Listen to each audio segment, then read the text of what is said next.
Welcome to Exploring the Paranormal. Hosted by Heather Leigh, PhD, Exploring the Paranormal offers a new, fresh look into paranormal research. Join Heather as she discusses some of the many haunted locations worldwide, discusses why these locations are haunted, hear from paranormal researchers about their personal experiences at these locations. Additionally, Heather takes a journey into the science behind the paranormal, discussing topics such as thermodynamics and the Heisenberg principle and how they both affect paranormal activity. Now, your host of Exploring the Paranormal, Dr. Heather Leigh.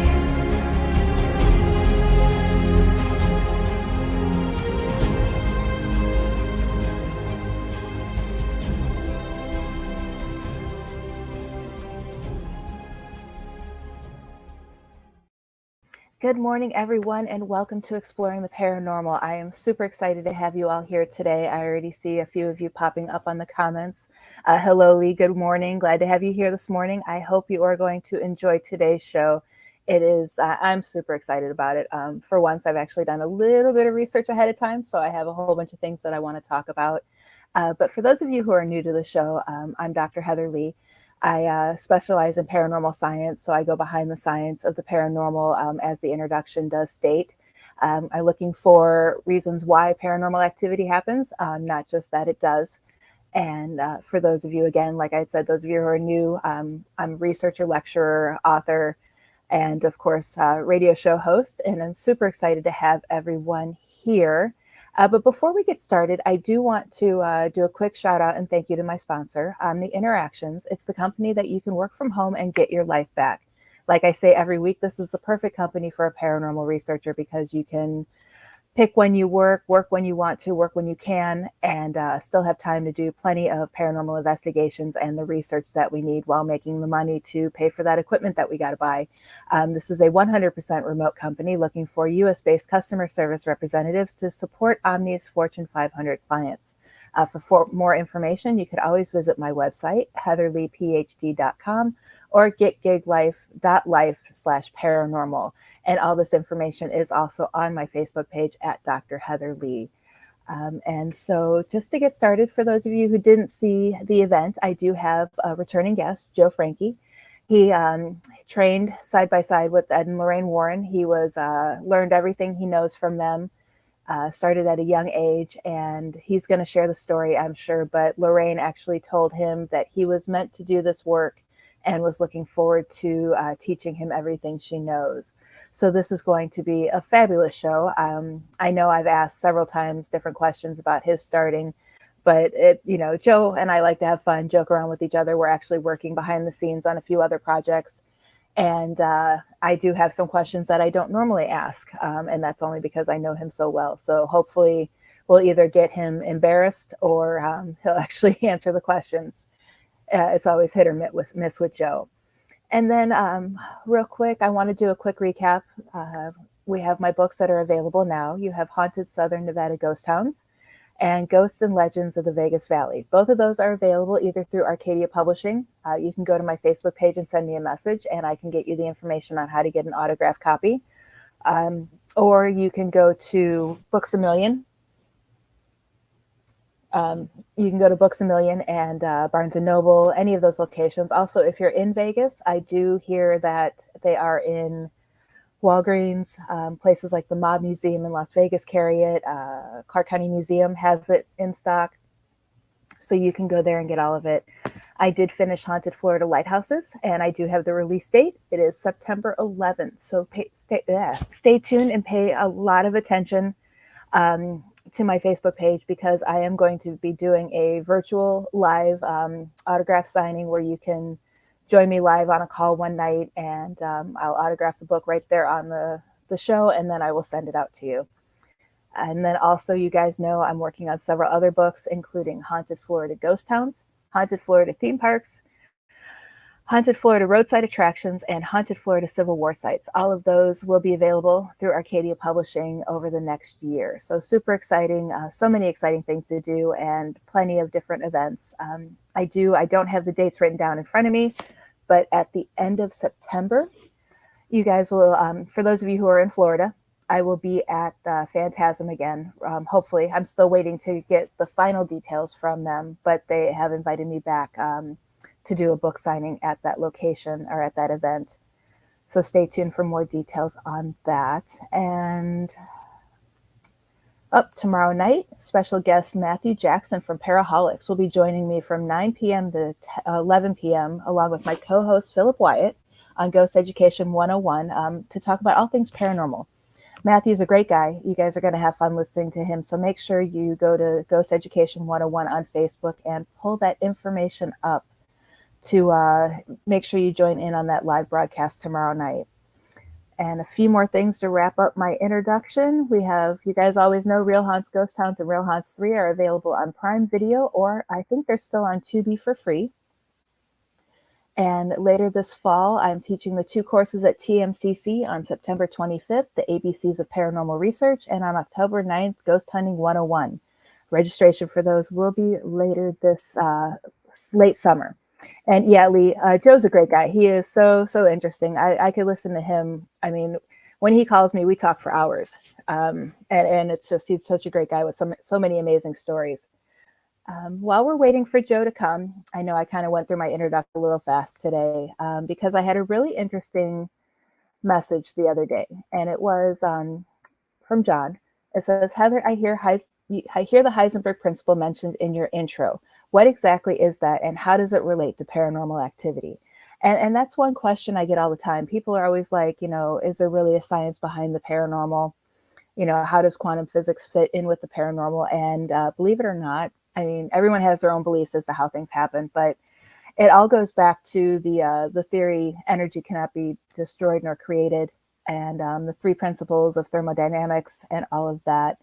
So basically, the Heisenberg principle is one thing that I do a lot of research on, and it's also known as the uncertainty principle. It was discovered by Werner Heisenberg. He was a German physicist and Nobel laureate. He discovered it in 1927. And essentially, this principle states that we cannot know both the position and the speed of a particle, such as a photon or electron, with perfect accuracy. The more we nail down the particle's position, the less we know about its speed and vice versa. So essentially what this means is in the spiritual world, if you observe like a negative emotion like anger or jealousy, hatred, or vicious nature, such as a negative entity that we encounter sometimes, just observing it and being aware that it's there and not trying to change the anger and just being a mere observer disassociates these emotions and brings transformation within it automatically. So basically, it's just translated a little bit more is this concept means that as we witness paranormal activity, it's all based on the witness and the observer. This is why people experience paranormal activity differently. Why 2 people can be in the same room, but they're of course not in the exact same location. And they see it differently. They experience it differently. They hear it differently. And it's all based on their position and the distance from the activity's epicenter. This is one explanation as to how paranormal activity can come and go from our world. The idea of the Heisenberg principle only scratches the surface of quantum physics and how it can relate to paranormal activity. I know one theory. Oh, good morning, Courtney. Hope you're having a great morning so far. Thank you for joining us. One theory is, let's say you guys are looking at, I'm trying to figure out how to explain this without a video. But if you're staring at, here we go, bow and arrows. If you're shooting the bow and arrow, you can, you see witness the person shooting it, but if you're on the left or the right side of the person, you're going to see it differently. And, that's kind of the concept of how, depending on movement, where we're located and all of that stuff. And I'm going to be doing, hopefully in the next couple weeks, a longer video on the Heisenberg principle, because like I said, this only scratches the surface. And in the short time I would have to answer this question. There's really not enough time to dive deep into it. And you also have to look into more than just his principle. You need to also look at thermodynamics, theories of relativity. All of those things all tie into and go back to as to how we experience paranormal activity differently. And I know, of course, people who don't follow the science, a lot of, or not people who don't follow the science. If you look at scientists, the reason why they don't view the paranormal science field as a true science is because it's no true evidence. And that's what we need to try to figure out. We need to get that. We need to understand the science behind it so we can capture that evidence and bring it forth to other scientists to make this field a true science. And of course, I don't think that's going to be anything I see in this lifetime. So who knows? And hold on a second. Oh, okay. Sorry, Joe had called me earlier and I was hoping he wasn't canceling, but he's not. So Joe will be here. He just sent me a message. He's was trying to catch me before the show started to talk about something. So that's one relief off my page, because I was joking with Todd, my producer, beforehand, saying I don't have enough to talk about if he doesn't come on. So we're all good in that aspect. Okay. And so if you guys have any questions, as you guys know, sorry, the TV's on behind me. If you guys have any questions, just feel free. Thank you, Courtney. Truly appreciate that. And, but yeah, ask any questions you have. You guys know the show is completely open. I'm sure a lot of you are saving your questions for Joe. But for those of you, I'm going to talk a little bit more about Joe. He has worked closely with a lot of people in the paranormal field. Of course, like I said, Ed and Lorraine Warren. He's done a lot of major investigations on his own. He's, I'm not sure if he did a case with John Zaffis, but I know he has with a few other people in the paranormal community. And he is really good, very knowledgeable, tons and tons and tons of stories. Like Lee said earlier, he's very interesting and she could listen to him all day. So can I. So make sure you have all of your questions ready. He should be here in about 20 minutes or so. And since with having Joe on here today, I do want to talk about, like I said, all things paranormal, but being with his experience that he has in the field, I want to talk a little bit more about demonic possession. I know we talked a little bit about last week when I had the team members from Georgia Paranormal Investigations on. We had a question about protecting yourself. So when it comes to, demonic possession or negative entities or anything like that, because we know that actually having a true demonic case is very slim, but we do encounter those negative activities more than we care to. We have, different ways to protect yourself. I always tell people, people laugh at me when I say this, but it's true. If you need to wholeheartedly believe that something's going to protect you. So if you're, Catholic, you use your cross. Oh, I need to review those. Actually, I'll get to that in just a minute. And we will talk about that with Joe. Todd just said he'd like to hear about the different stages of possession. So we'll definitely talk about that. I always get them reversed and mixed up, but we'll definitely talk about that. But if you truly wholeheartedly believe in what you're using to protect yourself with, it is going to be 99.99999% more effective. For example, if you think your teddy bear is going to protect you, bring it with you, because 9 times out of 10, it's going to. Like we talked about last week, I use crystals, different herbs. My favorite, this one I'll talk about, I could talk about this one for a little bit, is cascarilla. This one goes back to different voodoo practices, but it has been used more and more in different pagan rituals. It's actually the crust eggshells of a black hen, and it's believed to provide the same protection to us as it does to the yolk of the egg, or the chick that's inside the egg while it's developing. So I've used this in so many different things. I know people who will sprinkle, because if you go to any type of metaphysical store, they'll come in little ketchup cups. Those little ketchup cups you used to get in the cafeteria, and they're hard packed. But what I do is I break them apart and I put them in a vial. People have crushed it up and put it in their mop bucket before mopping.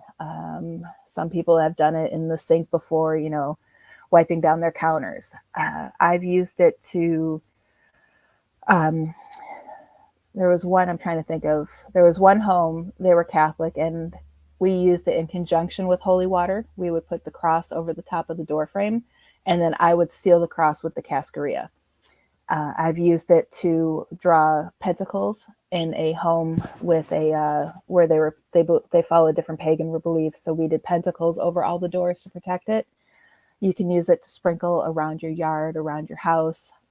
Use it similar. You can even use it with the different various sea salts we talked about last time. And Lee, this is something that you can pass on to your friend. I completely forgot about it. Yes, baby blanket was magic and protected me. I love that.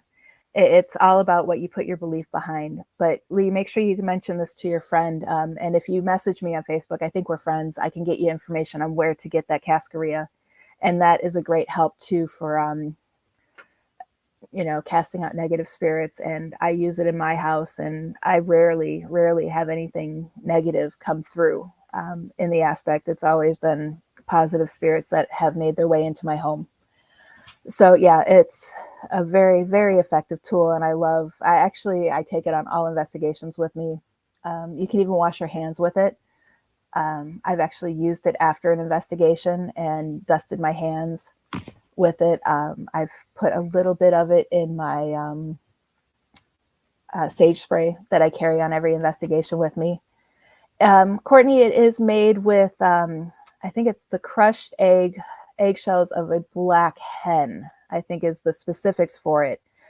But, that's okay for your lagging. And I'm not sure if it comes with sea salt. I have mixed it with sea salt before after I've broken it up, because it does come hard packed. But it's a great little tool.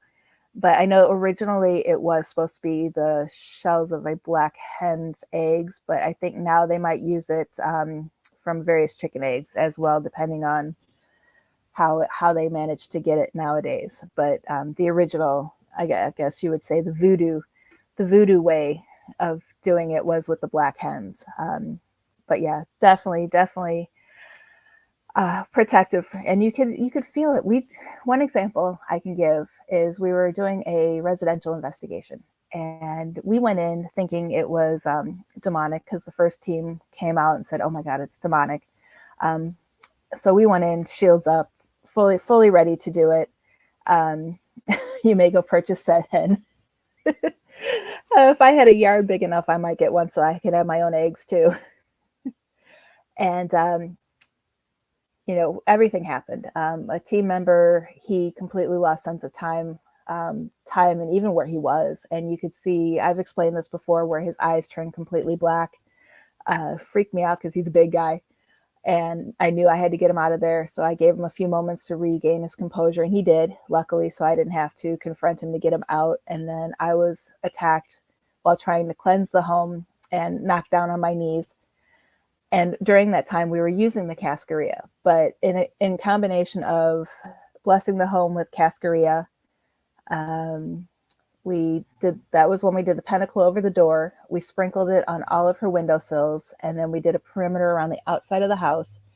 So in combination of that, and after I was attacked, my yelling at the spirit like it was a 2-year-old that did something bad, you could see that the house was brighter once we were done. So it's really, really a powerful tool, along with standing your ground and, standing up to these spirits. They're no different than bullies on the playground. If you stand up to them, 9 times out of 10, they're going to back down, go away, and kind of do their thing. And so, yeah, it's very interesting. Oh, I love black animals. Yes, a black hen would be interesting. I don't even think I've ever seen one in person. I've just seen photos, and it's very interesting. Okay. So yeah, so with that being said, you guys could do that. And I had another note here that I was going to cover, but I don't see it. Oh, real quick while we're waiting, next week, and I'll bring this up again later at the end of the show for those of you who might have missed the beginning of the show. Next week's show is going to be absolutely amazing. I'm doing a featured show on women of the paranormal. We have Catherine Sorilos. She is from Greece, and she's a psychic medium. Aurora North. She's from Canada, and also a psychic medium, Nicole Ray. She is an author. She's been on my show before, a researcher, investigator, sweet girl. And then Christine Ayers, and she's been on the show as well. And she has some amazing, amazing stories that it's going to be a fun show. We all have different backgrounds. We all have different stories to share. And I'm absolutely looking forward to next week's show. So make sure you tune in next Tuesday at 10 a.m. Eastern, 9 a.m. Central. Ooh, excuse me, getting the hiccups here. For all of that. And okay, so we're about 10 minutes away from Joe joining us. And I'm just looking through my notes again real quick, guys. So please be patient with me. I tried to plan today a little bit more than I normally do, and I still talk faster than the time allowed. And a black rooster. That had to have been gorgeously. I would have loved to have seen that black rooster. That would have been nice. And let me pull up some other notes to see if I have anything else that I can chat about while we wait for Joe to join us.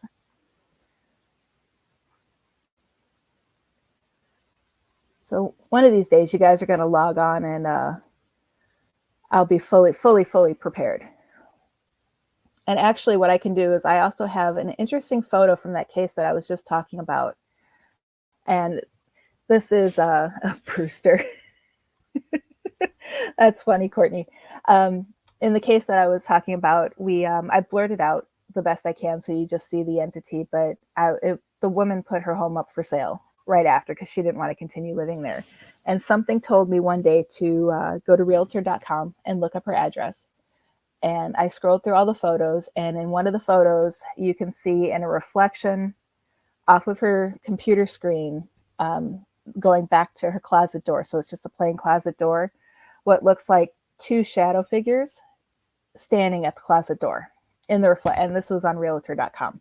So of course I screenshot the photo, but then I've blurred as much out as I could so you couldn't identify her home, and so you just see the computer screen. So I will make sure I share that on my Facebook page so you guys can see that, because that was pretty interesting. Okay. And I guess what I can talk about real quick while I'm waiting for Joe to come on is currently a presentation that Joe and I are working on to go on tour with is for a different lecture series is When Ghosts Attack. So we're, of course, during that presentation, we're going to be talking about, of course, Robert the Doll, Annabelle, Amityville, Conjuring House, the Villisca Axe Murder House, and Roland Doe. So you'll have a whole bunch of different stories on that. I go in more depth on the case that I was just talking to you about. I will also go into more detail behind the experiences that happened at the Florence mine. I don't know if I've shared that story on this one. I think I have on this show, but this was, we were doing an investigation and we actually crawled into a hole. I have interesting photos of me trying to crawl into that hole. And for those of you who don't know me, I'm very claustrophobic. So the fact that I did this, I took very, very much pride in myself doing it. And, but while I was back there, I completely felt like I was being crushed. What had happened is we stopped at a section of the mine and then it went further back and where it dead ended where it had collapsed. So I decided that I was going to crawl back there and do an EVP session and just felt crushed. I was hearing men screaming. I started crying. They actually had to get me out of that area. And for what was only a minute or two, they said, it felt like it was hours for me. And when we had talked to the mine owner, he had said that area of the mine had collapsed. Men were caught in there, and they still to this day don't think they got everybody out. So that was kind of very interesting, and we talk about that in more detail. And then, of course, all the different, I'm trying to think, I'm looking through here. I know Joe has a whole bunch of stories, so I'm going to talk to him and let him discuss what he'll be covering in it because we haven't quite added his stuff to it. But investigating in Las Vegas, I've experienced everything from feeling like punched in the stomach.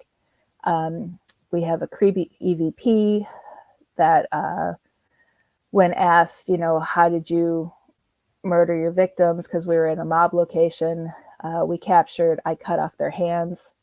I have an EVP of who we believe might have been Tupac. So that's really not a one ghost attack, but I think that's a real interesting one. Another location, we have a strange EVP that almost sounds, I refer to it as like what you would expect a pterodactyl to sound like. An EVP of a child's voice crying, "Help me." And my very interesting obelisk session, which I'm still not 100% sure if I trust that or not. I said when I was in the basement.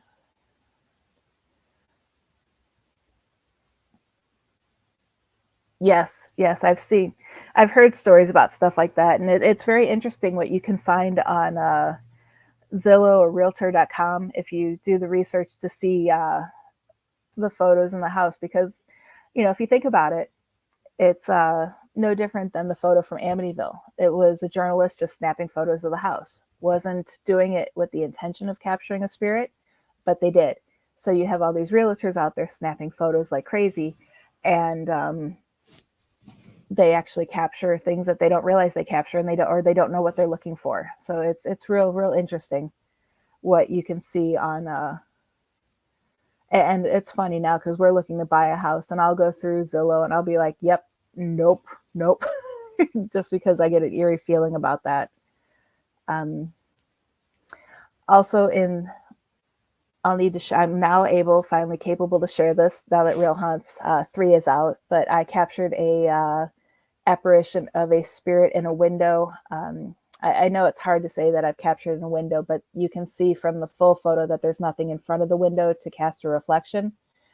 But we did capture a spirit, a shadow figure inside a window of a home in Goldfield that I have not been able to share up until now. So I will definitely make sure I get that out to you guys. It's a very, very interesting photo. And I'm trying to think. Okay. And that's what I have for all of those. So stay tuned. And Joe and I will be doing this on our tour, but I may try to get him on Ghost Education 101 one night, and we could do like a quick preview of it to give you guys an idea of what to expect when we are doing our different things. And I was really hoping that I could make some announcements today, but we still don't have confirmation on the things that we're working on. So yeah, we're gonna definitely have to sit back and wait.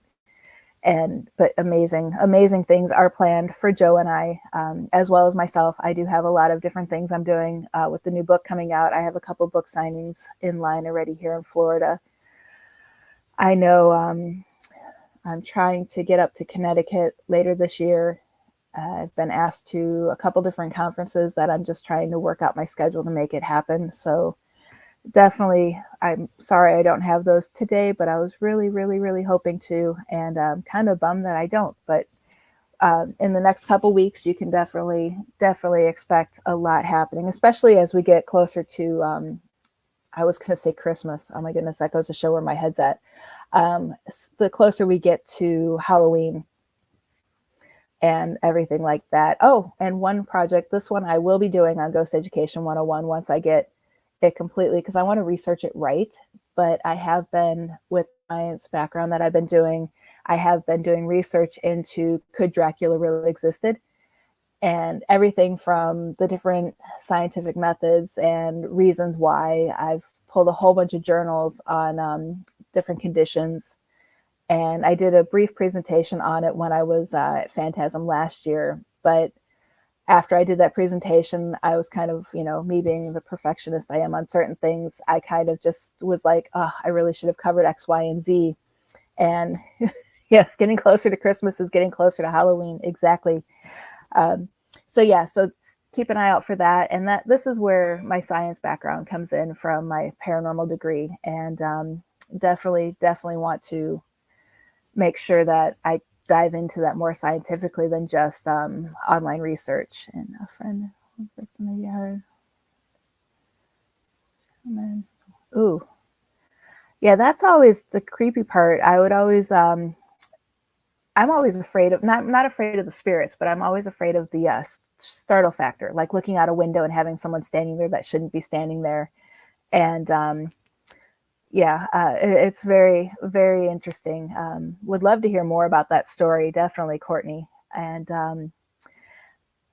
oh, coming up in a couple weeks, I don't have the exact date in front of me, but I do have the director and one other person. I have two people coming from the Hatman Project to discuss their project, the Hatman phenomena, and a whole bunch of other things. So that's going to be another interesting story or another interesting show. Let me actually see when they're going to be on for you guys, because that is a show you don't want to miss. And I'm pulling it up now. Of course, my computer's going slow. Okay. On May 9th is when they'll be on.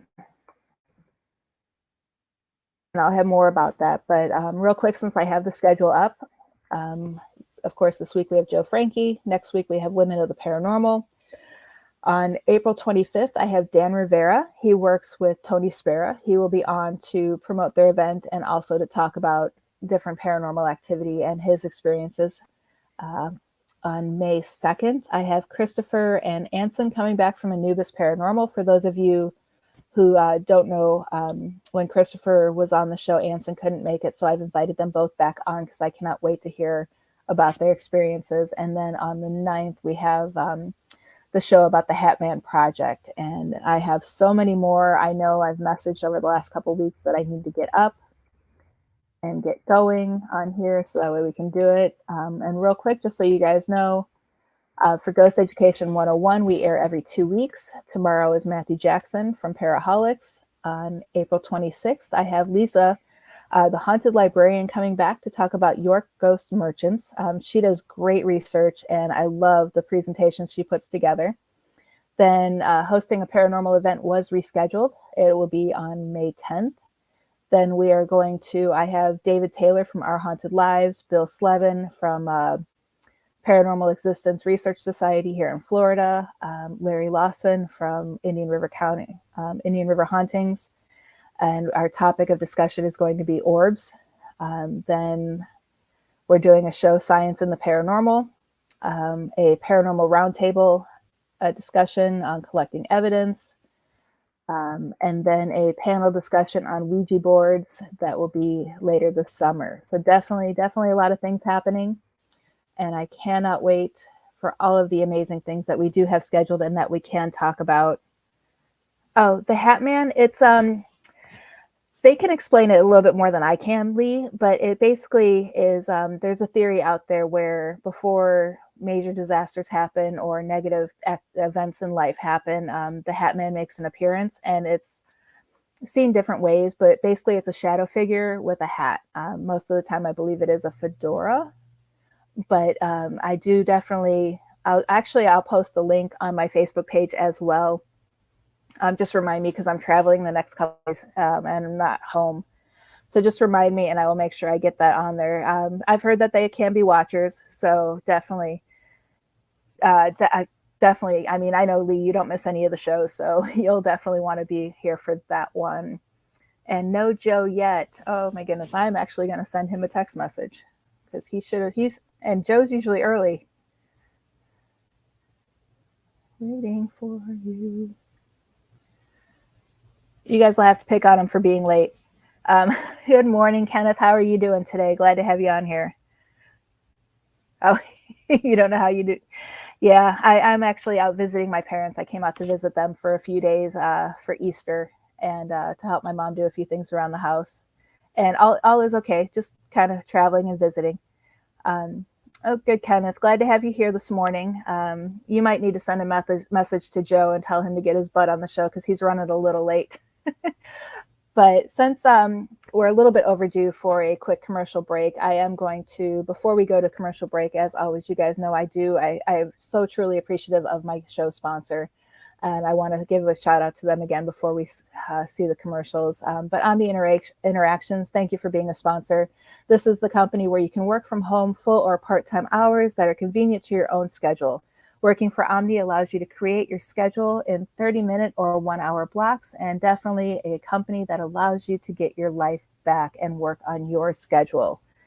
And Mr. Frankie's in the house. Okay, so we are going to go to a quick commercial break, and when we return, I will be joined by my guests. Talk to you guys soon.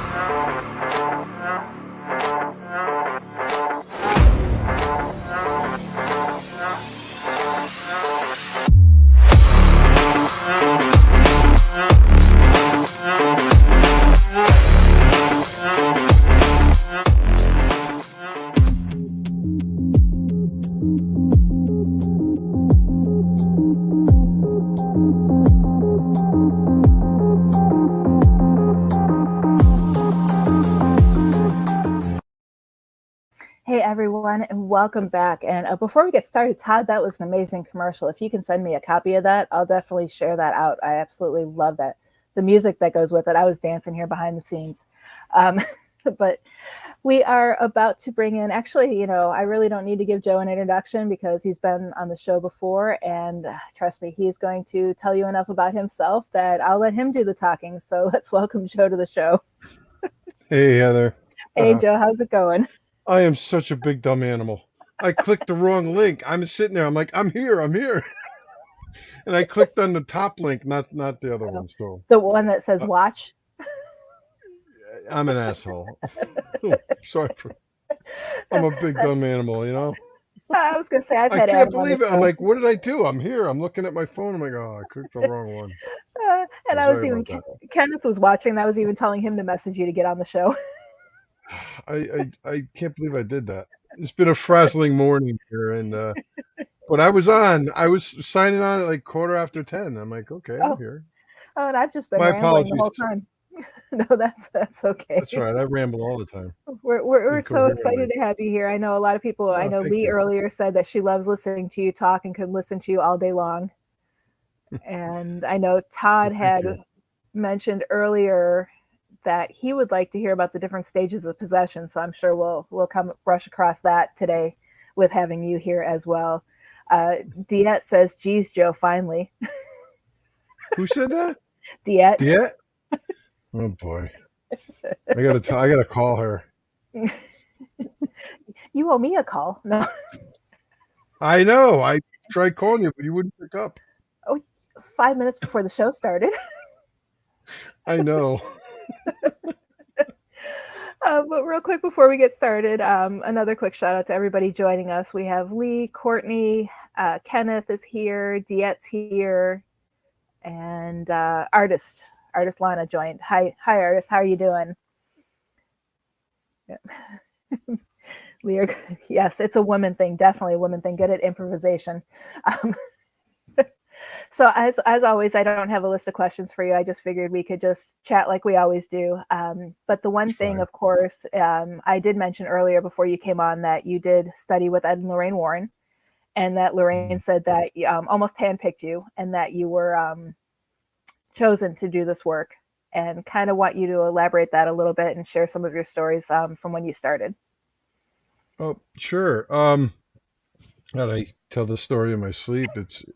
It's fresh in my mind. Of course, I can't remember where I put my keys, but I met Laurel and I, my wife. She was just my girlfriend at the time. She had saw in one of the local paper it was back in like September of '86. We were just dating at the time, and she's like, "Oh, the Warrens." Now I had heard of Ed and Lorraine. I had seen him on television and print media. I read articles. And she's like, I don't want to go to the movies tonight, but there's a haunted lecture, a supernatural lecture happening one town over from us. And I'm like, oh, that's cool. I mean, I've always been, fascinated by, ghosts and demons and things like that, but never thought I would be where I am today. However, so when we walked into the building, I remember Lorraine was at like a table, folding table or whatever, It was at the Holiday Inn in North Haven, I believe, Connecticut, for those listening that know where that is. And so Lorraine was like selling the tickets at the table, and I'm walking up with Laurel, and she looks at me, and she looks. I remember she just cocks her head to the side, and she's like, "Honey, have we met before?" She called everybody honey. She was such a sweetheart. God love her. Um, and I said, "No, Lorraine." I said, "I've heard a lot about you. I've seen you on television, read newspaper." Uh, and she's looking at me, really kind of looking like I found out later she was reading my aura. She could see auras. And she's like, "There's a reason why you're here tonight." She goes, "Make sure you see Ed and I after the show." So I'm sitting there, and I remember I was really like nervous and excited. And I'm like, "What does she want to talk to me about?" I was like, could hardly keep a thought in my head. And Ed was there, and Tony, of course, was there. Um, and so, after the show, Lorraine's such a sweetheart. She's talking to everybody, answering people's questions. Ed's packing up, going, "Come on, let's go, Lorraine. I'm hungry." And we went across the street to the diner. Ed loved his diners. I always told him he should write a book on diners. We would go to the diner, and so I sat across from her at the diner, and she was holding my hand, and she's reading my aura. I knew that at the time she had explained what she was doing, and she goes, "Honey, I can tell you were meant to do this work." She's like, "Would you like to come and work with us?" And I'm like, yeah. I didn't have to think about that too long. Obviously, I didn't know what that entailed at the time, but they used to have classes at Hawley Manor, if my memory serves me correct. Forgive me, I'm going back, 37 years now. And there was a little restaurant. I think it's now the Inn at Newtown in Newtown, Connecticut. And there was a little back room, not much bigger than a coat closet. I think it was the coat closet, actually.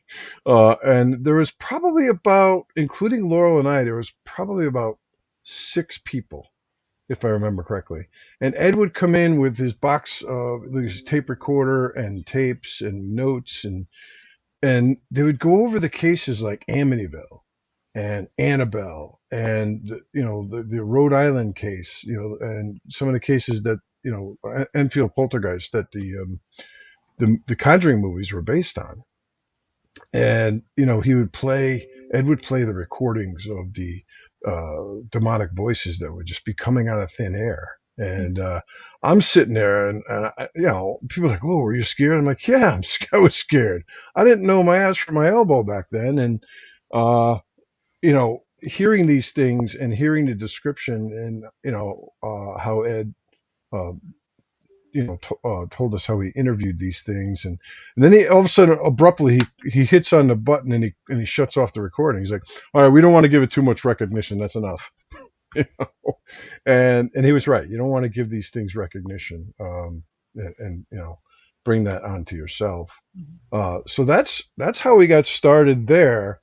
And then, so I used to go to a lot of their lectures for them, with them actually, and I learned that way, just from even the repetition of them going over the same cases and stuff, and they would mix it up. I learned so much just from watching and listening. I also doubled back then as their security. Tony will back me up on that one probably. I used to sit in the back, and every once in a while you get a wiseacre that would, start heckling them, and I would just kind of walk up from behind and say, "Hey, look, you paid your money to see a show, but so did all these other people. Don't disrespect the Warrens." I said, "I will personally remove you." And I usually didn't have a problem. I don't think I had to throw too many people out, but most people were very respectful. It's like, and I tell people to this day, I said, "Look, if you don't believe in their methods or their work or whatever, that's fine. You're entitled to your own opinion." I said, "But don't ever let me hear you badmouth Ed and Lorraine, because you didn't know them as people. I did. They were like grandparents to me. I've known them so long, but, I don't like when people bash the Warrens. It's like, look, if you don't agree with their methods or whatever, fine, but be respectful about it, especially today when they're not here to defend themselves." So, I take that very, very personally. So anyway, then after one of the shows, it was one of the early shows, like real recently after we met, they had something that they would do from time to time called a ghost safari. If anybody on the show is listening and remembers those. And what we would do is we would meet up. Everyone would take their own cars, and we would meet up at a place called Bailey's. It was a restaurant not too far from their home. And we'd all circle around in a parking lot, and Ed and Lorraine would explain what we're going to do. And what we would do is we would be like a wagon train. We'd all be driving down the road, and we would go to various locations where they had worked on cases. I remember we stopped once at I forget the name of the church. It wasn't Our Lady of the Holy Rosary Chapel, where they're resting. It was another church, if I remember, and it was up in that area of the state. And they was talking about an exorcism that had been performed there that they were involved with, and that's when I first learned about exorcisms and things like that. And then today I sit there at 3 a.m. watching The Exorcist by myself, laughing my butt off. But how many people could say that? So then I remember towards the end of the day. I mean, this went on all day. I think we met around 11, and we were done by 6 or so because it was getting dark. And we ended up at Dudleytown, the cursed village. So many stories about Dudleytown that you can't, you don't know which ones are true. But Ed had just come off, I believe, his first heart attack. And Ed couldn't make the trek down into Dudleytown. If anybody's been to Dudleytown, it's really hard to find. If you didn't know what you were looking for, you'd probably walk right by it. All that's left are some old rock stone foundations. The last time I was there, I got to be honest with you, it's probably been almost 20 years. I don't go up there. It's quite a drive from me. It's probably an hour and a half from where I live in Connecticut. It's up in northwestern Connecticut. And we had one of the other students of Ed and Lorraine's had been there many times and was going to take us down in there. So there's a whole group of us, maybe a dozen people. And it was a hike. And you're walking over felled trees and rocks and everything, so you had to be careful. So I remember Ed saying, well, I'm going to stay up here because we're going to go get some gas because they were very low on gas. He's like, I don't want to run out of gas. So Ed and Lorraine stayed behind with the car. We went down in there, found the old foundations, took a bunch of pictures. The gentleman that was leading the group was telling us stories. How eerie it is. You don't really hear much animal life and birds, and of course it planted the seed, and you're like, yeah, you know what? I don't really hear anything, but you could hear the brook, you could hear the rustling of leaves. It was very placid, very tranquil place. It is, that area is part of the Appalachian Trail, so you're allowed in there during the day, but don't be caught in there after dusk because all the neighbors know if there's a car they don't recognize, they'll call the police. They'll call the state police. And, you're lucky if you just get kicked out. You might get cited for trespassing. I'm sure there's people that's actually been arrested. But a lot of things would happen in there. I mean, Satanists would go in there and have like these satanic altars with the inverted pentagram, and you'd find all kinds of bones. Hopefully they were animal bones, And I remember there was an altar there, and at a different time, I was up there. We kind of smashed it, and we destroyed the altar, and just I was young. I was very young and dumb. So we come back, and Ed and Lorraine are there. I didn't know what had happened, but they were there. And what happened is they couldn't get the car started. I don't think Tony wasn't with us. It was just Ed and Lorraine, and they couldn't get their car started. Now it was the end of the day, end of the tour, the Ghost Safari. And everyone was leaving. And I'm like, well, I look at my girlfriend, Laurel. I'm like, I can't leave them here. So we were like the last ones to leave. And I had my toolbox in my trunk. And I said, well, let me take a look at it. So we popped open the hood, and I'm like, no, Ed, you're getting gas. And, there's gas shooting into the carburetor. I said, I'm probably 20 minutes, half hour. I'm like stumped because I'm like, it's getting gas, but it won't fire. So I'm like, okay. And then I thought about something. The light bulb went off in my head. I said, could it be that simple? So I said, Ed, let me get in there for a second. I get in the car. I open up the fuse box, and I pull out the fuse for the fuel pump, and it's blown. So I'm like, okay. So I took the fuse out of the radio and popped it in there because he didn't have a spare. Started right up. Car started right up. They were still low on gas. He had just thought he ran out of gas, So they were so happy and excited. Oh, come on, kids, we're gonna go to dinner. I'm hungry, you know. So he called them. He's like, kid. He always called me kid. Hey, kid, come on, let's go. And we went down to a restaurant somewhere on Route 7, I forget, and had dinner. Oh, it's still early. Come back to the house. I want to show you the museum. Okay. You know, again, I'm a greenhorn. I'm brand new. I had never been to the museum yet. And so he took us up. We're sitting in the kitchen having coffee. And Ed's telling me the story of when they came back from Amityville. And he told me that they were upstairs and I'm trying to remember. But I remember me, as I talk about it, standing in the kitchen by the refrigerator. And to my right, heading towards the street, towards the front door, to my right was a staircase that goes down into Ed's Halloween room into the basement. And then there's a tunnel that leads from there into the museum. So he's telling me about, he says, yeah, well, you know, one night we're here and we hear this loud thunderous noise, almost like sheet metal rattling, if you know what that sounds like. It sounds like thunder. And he said there was like this whirlwind noise, and he said this big black mass, you know, as tall as the ceiling, came floating up the stairs. And I'm sitting there and I'm like, you know, I'm just in awestruck. And I'm like, and I said, where? And then it came up and it kind of disappeared. And I said, where did that happen? He goes, right about where you're standing. God, I could feel all the hairs on my body just standing up. But the guy, come on down. He's like, it's not 9 o'clock yet. Let's go down to the museum. So that's the time I was in the museum. And so Laurel comes down with me, and he's showing me his paintings. In the Halloween room, he had a coffin in there with a wax dummy. It was really cool. I actually have my own Halloween room, but it pales in comparison to his. And it was just so cool, the artifacts and the books. And in fact, I'll show you in a second here. So we go into the museum, and it was close to 9 o'clock. And that's significant because Ed said, he goes, nobody's allowed in here really after 9 o'clock. He goes, I don't even stay here if I don't feel like it's safe.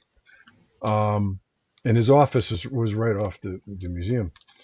And so, I don't know, Lorraine yells down to Ed from the upstairs, and, you know, so he goes back through the tunnel to see what she wanted.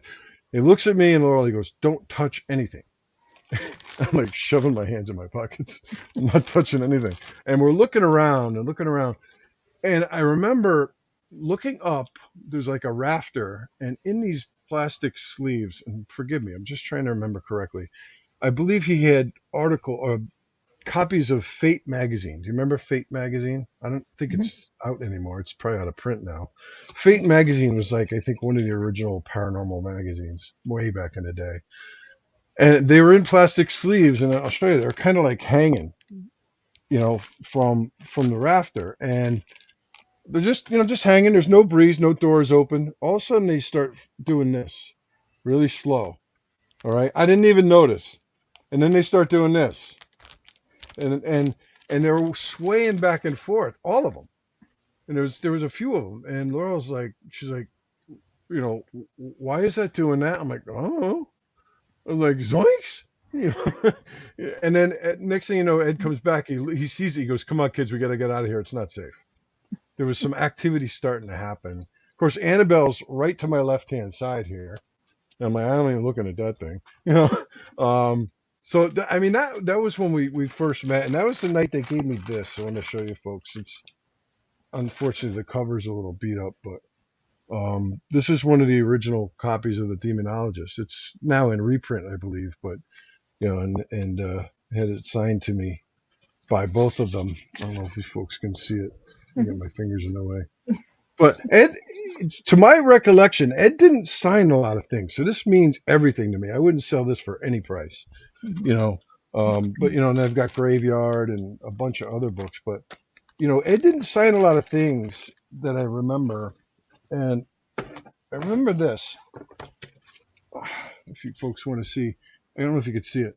This is a print of the painting that Ed did, the White Lady of Union Graveyard, and then there's a, you know, I don't know if you could see it, signed to Laurel and I. So anything that was signed by both of them was really precious to me because they didn't sign a lot of stuff. He was just like, come on, let's get out of here. I want to go eat.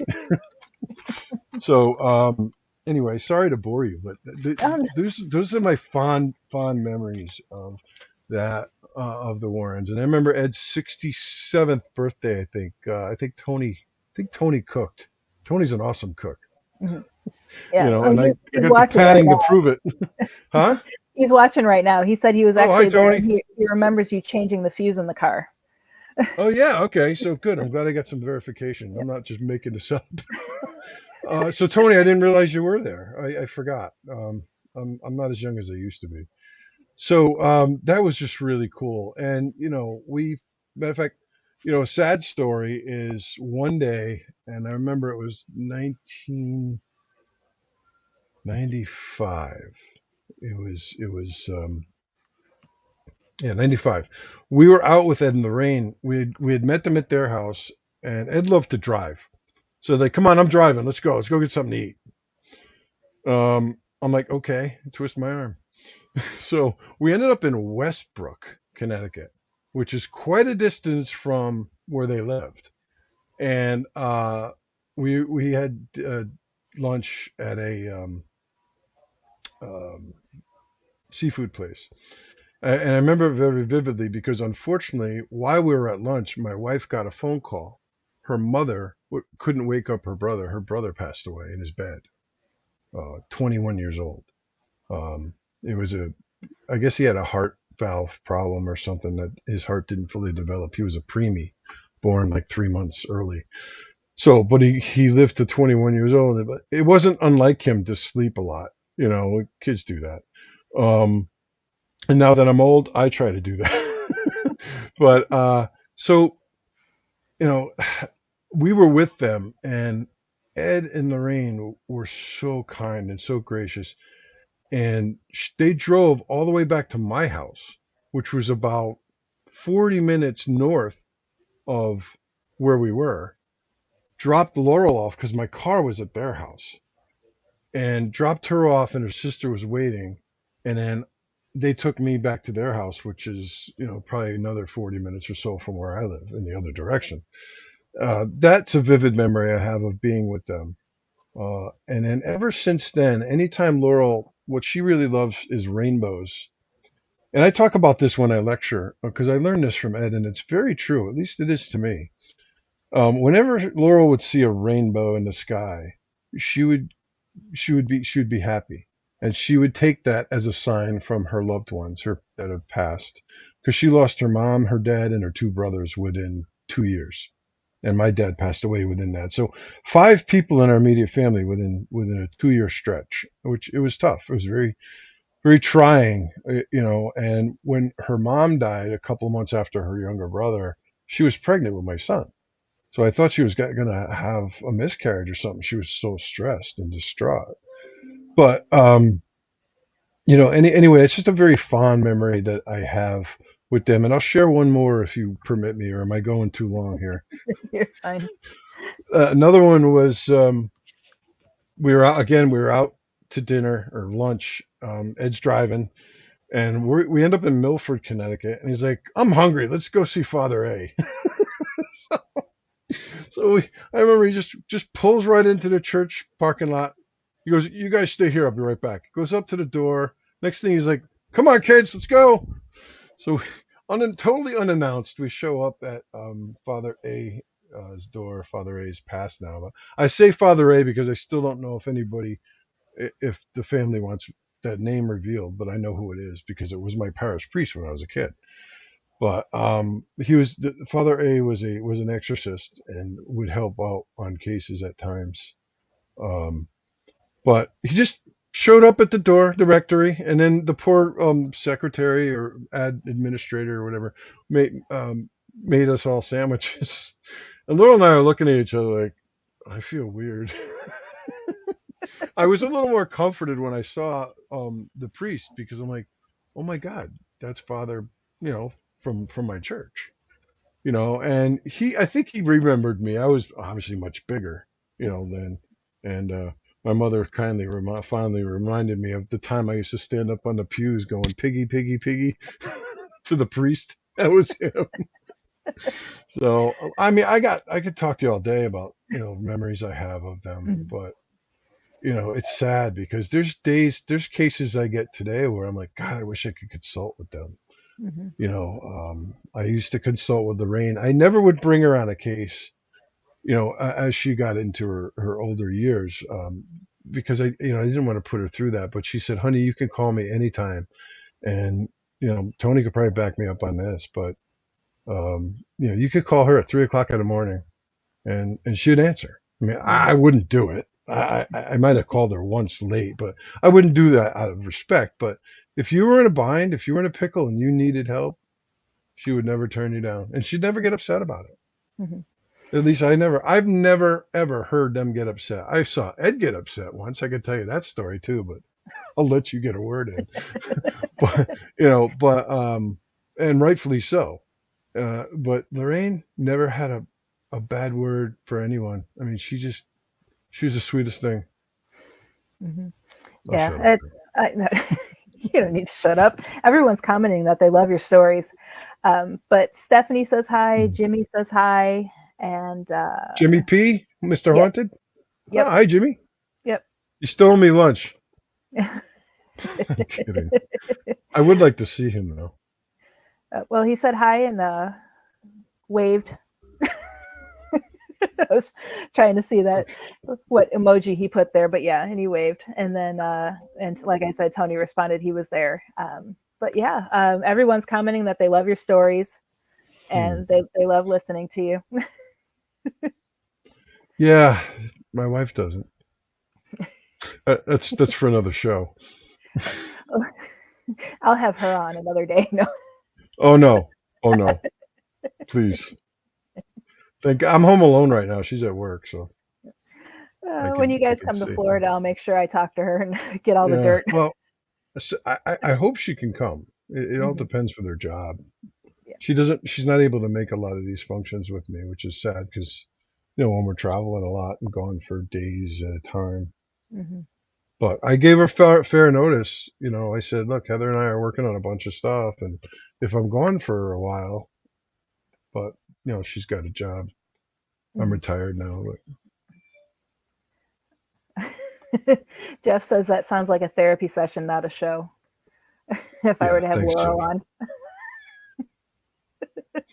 Believe me, I tell people all the time. I said Laurel and I have been together for 37 years. Matter of fact, Hmm. when we first met the Warrens, we were only dating for a couple of months. Hmm. So we met them together. Hmm. And so we've been together that long. And I tell people, I said, I have no idea what's going on here. I've tried everything I could, but she won't get rid of me. She won't get rid of me. It's a sign she's a So keeper. I'm a lucky man. I'm a lucky man. Yeah. Yeah, well, before we continue, to answer the producer's question, he had said that he wants to hear about the different stages of possession. And then to add on to that, I want to know if you've worked on any possession cases. Oh boy, different stages. Yeah. And it's hard to tell sometimes the difference. I Hmm. mean, you got infestation, oppression, and then possession. You know, infestation is more like haunted house kind of stuff when you got wrappings, doors opening and closing, like kind of like what we call poltergeist activity, just mischievous activity. Obsession, is when you get obsessed with these things, and that's when it could take a turn because one thing I tell people is these things cannot affect you unless you give up free will. God won't even get involved with free will. And when I lecture, I talk about divination, which is basically the act of, foretelling the future or using certain objects to foretell the future, like Ouija boards. That's a big topic I talk about. Ouija boards and divining rods and astrology and you know crystal balls and seances and even EVP sessions. You don't need a Ouija board to conduct a spirit session, but what you're doing is you're opening doors. I talk about Father Gary Thomas, if anyone's ever heard that name. Father Garen Thomas and I had a few conversations on the phone years back. I haven't talked to him in some time. But he is the priest, the exorcist that the movie The Rite and the book, I believe, is a book that was based on. RITE, short for the rite Mhm. of exorcism. And he said to me, I remember one day, I'll never forget, he's like, remember, Joe, he said, there has to be a way in. How did these things get in? How did they get into your life? You either consciously or unconsciously opened a door for them to come in. And, Ouija boards are probably one of the most prominent. If you're sitting around, I've had cases come in where people say, "Oh, we were playing with a Ouija board at a cemetery, and now we got stuff happening." And I'm like, "What the are you doing at a cemetery in the middle of the night with a Ouija board? What were you hoping to accomplish?" Well, I know what they're trying to accomplish, and it's the intent behind it. Because a lot of people are like, "Oh, I played with a Ouija board when I was a kid. Am I going to get possessed?" I'm like, "No, it doesn't work that way." I said, but if your intention is to conjure or maybe you're trying to conjure the spirit of your dead grandmother, and maybe you think you got her, but do you really? Or is it something more sinister? Because that's a doorway. Now you just open the door. It's like opening the front door to your house and saying, "Hey, come on in." What are you letting in? "Oh no, don't worry. It's just the spirit of a little girl or a little boy. It's innocent." I'm like, no. How do you know that? Do you want to spin the wheel and roll the dice on that? I mean, and now they call me or one of my colleagues, my friends, and they want us to help them. And I'm like, okay, I'm going to help you, but I'm not going to show up with a proton pack in my back. It doesn't work that way. I said, you have to have faith. I don't know, we deal with people with no faith. We deal with people from all walks of life and different faiths, but just about, I believe every religion in the world has a form of exorcism, to rid people of evil spirits. And I did a lot of studying on Father Amorth, if you know who that is. Mm-mm. Father Amorth was like the Pope's exorcist. He was the chief exorcist in Rome. He passed away September, I think, of 2016. And I watched a documentary. It's called The Devil and Father Amorth. And if no one's seen it, I would highly recommend you watching it. And I think it was William Friedkin, who was the director or producer Mhm. of The Exorcist. One of them passed away. I think William Peter Blatty passed away. But Father Amorth allowed him, and only him, not a crew of people, just him, with a handheld camera to follow him around and film exorcisms, what he was doing. And I'm watching it, and even today, it was probably about 6 months ago. I watched it. Every now and then I watch it, and he would always, before the exorcism start, very discreetly, Father Amorth would make a face, like stick out his tongue, or he'd go like this. In other words, to the demon or the devil, and say, Mhm. screw you. And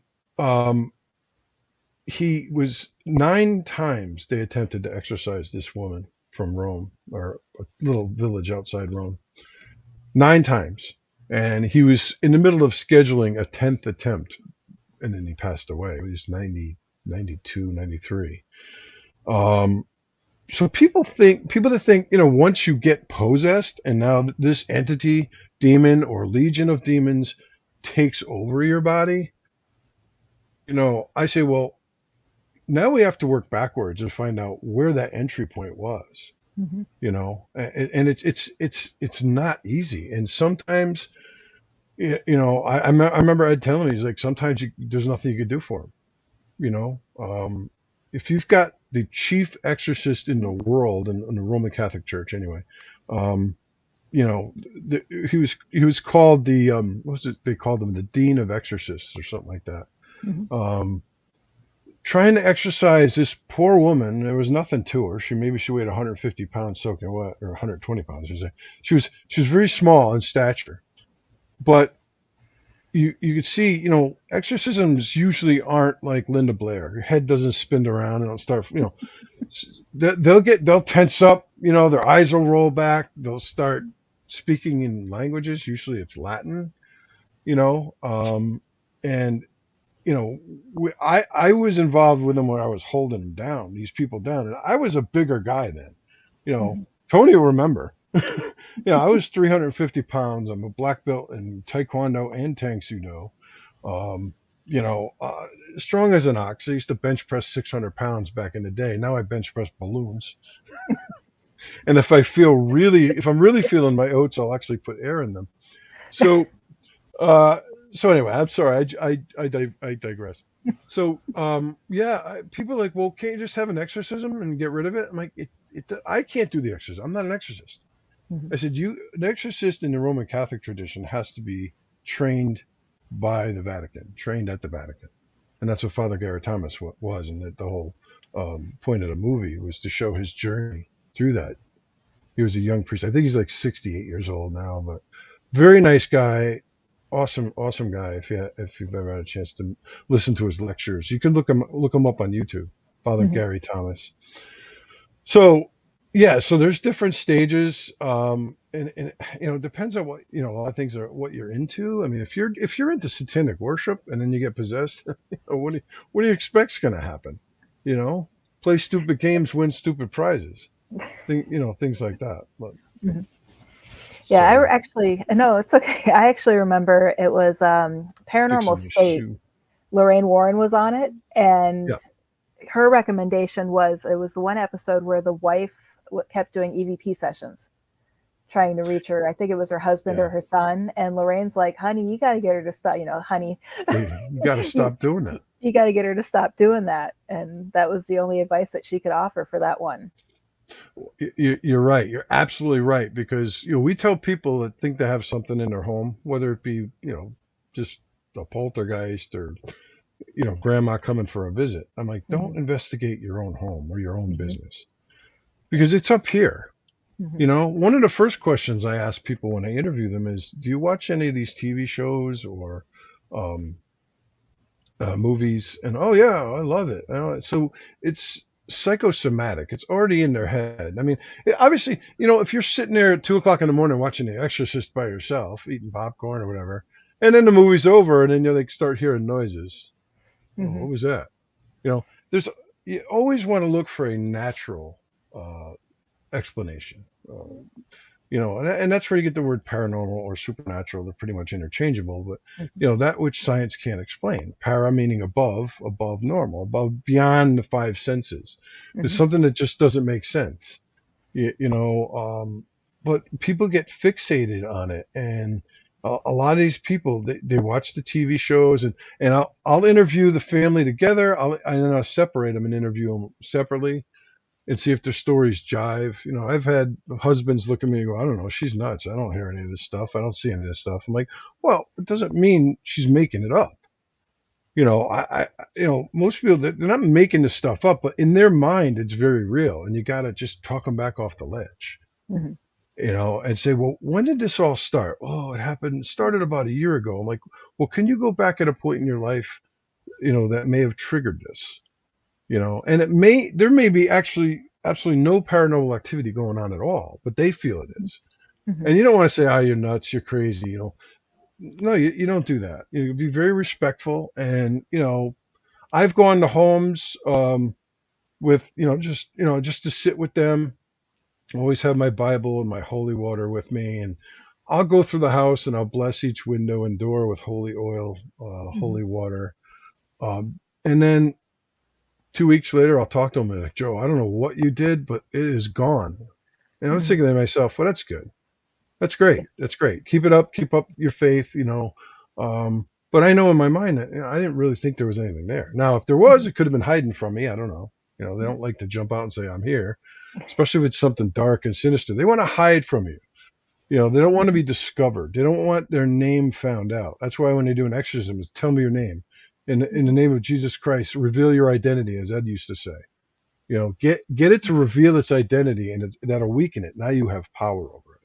Hmm. I see myself as, okay, I'm a human. I'm just a guy, but I'm made in God's image. We all are, Hmm. depending on what you believe. But I believe that. So I have an attitude about when I get into cases with, demonic entities. I'm like, all right, you're more powerful than I am. Ed used to say this all the time, and Tony will know this. It's like I remember saying to Ed one day, and he said it to Father Charbonneau, I believe, too. But I said to him, I'm like, I'm like, well, these things can't defeat us, because, I have God on my side. And Mhm. Ed's like, yeah, he goes, God is more powerful than the devil, but no man is. And he said, I think that the Father Charbonneau, he says, God is God is more powerful than any priest. Not more. No 100 priests are more powerful than the devil, and I get that.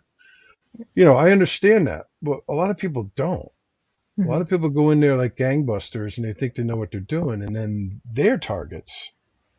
You know, I get concerned. When people that I feel don't have the experience go and do these things, and I don't want to come across as a know-it-all, and who the hell you think you are? I'm like, look, I'm just giving you some friendly advice. It's like when I go to the gym, I tell these kids that are trying to bench press 3 times their body weight, and they got, 6 friends on each side lifting the bar for them. I'm just telling you. I said I was once a young man like yourself, and I did stupid things. Now I'm full of arthritis. Actually, I got PT today. My shoulders are full of arthritis, and I got tears in my rotator cuff because of years of doing stuff like that. Mhm. But it's a serious topic. I had great teachers. I learned volumes, but I don't know everything. Mhm. No one knows everything. I remember Ed used to say, answers will come in God's time. They don't come in your time. Same thing with like demons and negative entities. He's like, you be standing there and, reveal yourself, show yourself, like people that will remain nameless do that. You know who I'm talking about. If this is the gates of hell, why don't you rise up and get me? I'm like, well, you know what? They're just going to do that. They're just not going to do it right now. Right. They're going to wait until you're at your most vulnerable point when Mhm. you're weak, you're sickly, you're addicted to alcohol, you're depressed or drugs. It's now you're what I call victim souls. I heard that many years ago, that term. I think Ed said that. Victim souls, people that are targets. I'm very strong in my faith, because faith is the weapon, not this piece. I was going to get it. Hold on. God, I'm getting old here. Right here. You need to clean off your desk. No. Yeah, I know. I'm full of stuff. Anyway, this here. I keep my holy water in here. All right. This is nothing but a piece of metal on a piece of wood, unless you Mhm. believe in what this stands for. The power behind this is immeasurable. If you believe and have faith, Mhm. crucifix around your neck is nothing but a piece of metal if you don't believe in what it stands for. Yeah. A Bible, just a bunch of pages with words written on it. You got to believe in those words. And if you believe in those words, nothing can defeat you, Mhm. you know. But people have to be willing to put in the 37 years. What really upsets me today is a lot of these TV shows and things, and some of them are very well done. Mhm. Some of them are very well done and pretty accurate. But I'm talking about the others. Like there was one, and I hope I don't offend anybody, but there was one called Deep South Paranormal. I think it went on for 3 episodes, and you know these guys, and you could barely understand them because they had that southern drawl, and they're talking so fast. And I remember Mhm. this one episode where the guy was left alone in an old one-room schoolhouse, and the bell was still there, and there was a rope. And he's, walking around. Yeah, come out, show yourself. Show yourself. Do something. So all of a sudden, out of the blue, the bell starts ringing. I don't know if it was staged or not, but the guy, I swear, he crapped himself. And he ran out of there. And like, I'm sitting there. I'm like, I can't take this anymore. It's like, look, first of all, what are you doing there? Why are you looking for trouble? I Mhm. tell people if my phone doesn't ring, I'm happy. I know there's cases out there. It's just my hope that people that have valid cases that actually have paranormal afflictions find the right people to help them. Mhm. Like us. You Mhm. know, and I'm not trying to diss anybody. I'm just saying, it's not. it's not about thrill seeking and finding that piece of footage or that photograph and throwing it up on Slaptam or YouTube, and getting a million likes. I don't care. I don't even have any of that stuff. I have a Facebook page. That's it. You I'm don't even I'm know how to not. use it. I mean, I have enough friends. I know people all over the world. If they need my help, I'm here. Hmm. I'm here for anybody. But stuff like this, my job is when I lecture, I see it as I'm educating people. Hmm. I'm educating the public. Obviously, when I lecture, I get a lot of paranormal teams that come and I said, look, if you leave here today with a different perspective, that's great. Hmm. I said, but if you don't believe in what I'm saying, how I learned, how I was taught, that's fine. Hmm. But be respectful. Yeah. I've never, that I know of, had to remove a heckler from one of my talks because I just won't put up with it. I just say, look, here's your money back. I don't even charge. I mean, the ones I do for the libraries, I don't charge. That's free to the patrons. Hmm. I said, but if you are in the audience and you are a paranormal team, sometimes you can spot them because they all have their t-shirts on. Don't get me started. Uh, now I got myself in trouble with people that have t-shirts. But I mean, on your t-shirt, it shouldn't say paranormal investigations 100% free. I actually saw that. Um, I don't care for that, but that's just me. That's my opinion. Hmm. But I tell them, I'm like, listen, I said, find someone or maybe a paranormal. Now, there are many knowledgeable paranormal teams out there and folks, but find someone in your area that you can learn from Hmm. and learn the right way. And there's probably far more teams out there that don't do it the right way, but I digress a lot. But my whole point was be willing if you really want to do this work. All I want to do is help people. Hmm. I've never made a dime off of this. Yeah, I get paid when I do my lectures and go to colleges and stuff like that. But that's also how Ed and Lorraine worked. I mean, their money came from their books and their movies and television. Hmm. Um, but they worked since 1952, I believe, when Nesper started. They worked for that. Hmm. And they helped countless numbers of people. And that's all I want to do. The message hasn't changed. Hmm. Never charge to investigate. Half the time, I got to be honest with you, I don't even charge for travel. People tell me I'm crazy. I'm like, look, the people that I help, many of them, they can't afford it. Hmm. If I have to go to Georgia or Oklahoma or even California, if they can't afford to pay the plane fare, it's like, oh, forget it. I'm not coming. I would never do that. I've never done it. Hmm. But there are people out there that would do it. Now, look, people, if they want to cover your travel expenses, no worries. Pay for gas or hotel lodging, something like that. I have no problem with that. But Hmm. charging a fee, I had a very bad case a couple of towns over from me some years ago. The building has since been sold and demolished, and it's now a Taco Bell. Let me tell you, it's the most haunted Taco Bell I've ever seen. But what I'm saying is, the owner was a friend, and she told me she paid this woman. I won't mention her name, of course, but she said she probably paid her a total of $15,000. I thought she might have been. I said, "Are you exaggerating?" She's no. She goes, "I gave her thousands of dollars, probably about $15,000." And she told me this, she cleared the place. She didn't clear the place, trust me. Hmm. So this is before I got involved. I'm like, why didn't you call me? She's like, oh, I didn't want to bother you. No bother. You're not bothering me. That's what I'm here for. So I spent years helping her with that place. And it was a restaurant slash bar. Hmm. And there was activity almost nightly. I mean, she's got thousands of hours of surveillance footage of activity. I mean, the cash register flipped over. She had an old cash register, and it was heavy. Hmm. It'll just flip over. I mean, grandma's ghosts can't do that. They don't have that kind of strength. But anyway, so when the activity picked up again, I said, well, did you call this woman back and get your money back or something? The woman told her something. I'm trying to remember. Told her something along the lines of, well, you must have done something to bring it back. It's like, Okay, you just got swindled on a lot of money, in my opinion. I Mhm. don't know the woman personally.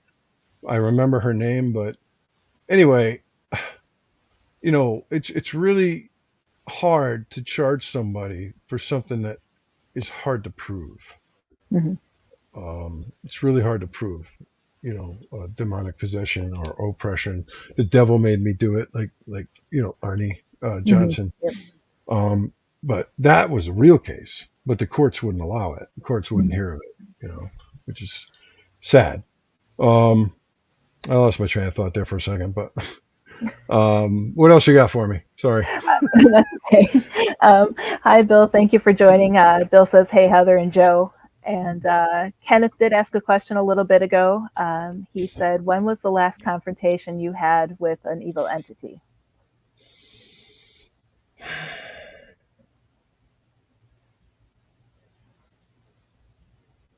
Well, He's too the old. He last forgot, one Kenneth. or probably the most violent one. He said last one. They look. They're But you muted yourself, Joe.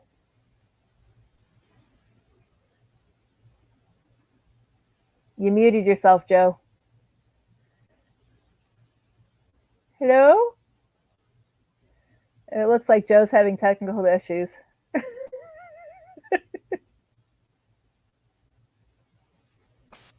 There you go. I can't hear you, though.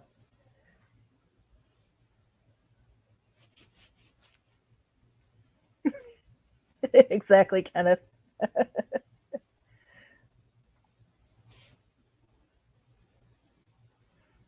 Oh, Todd says he's working on it.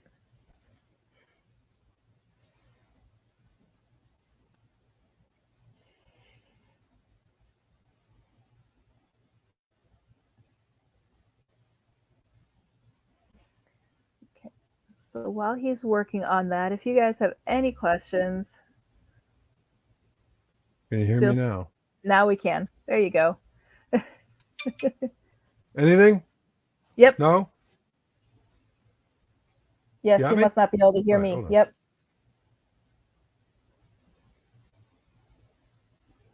You can hear me now? I can hear you. I can't hear you now. Son of a gun. Something's not happy with me. Let me see. I'm sorry, folks. I'm trying to fix this issue. This never happened before. And I know Todd's on the back end working, trying to fix it.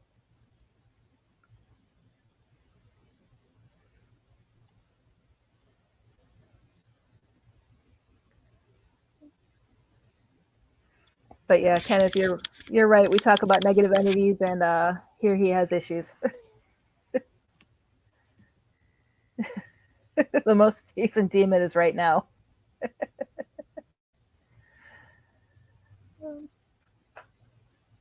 You can see the gears turning in his head. He's thinking.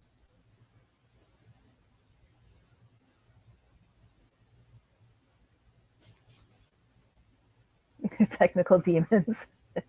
This is actually more funnier than listening to the stories. He's,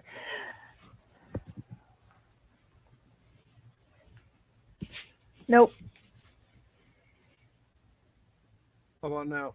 Yep. Can you hear me? All right, so you can hear me now, but I can't hear you. Oh, go figure. This is really strange. I just reset my headset. Let me see if I can take it off.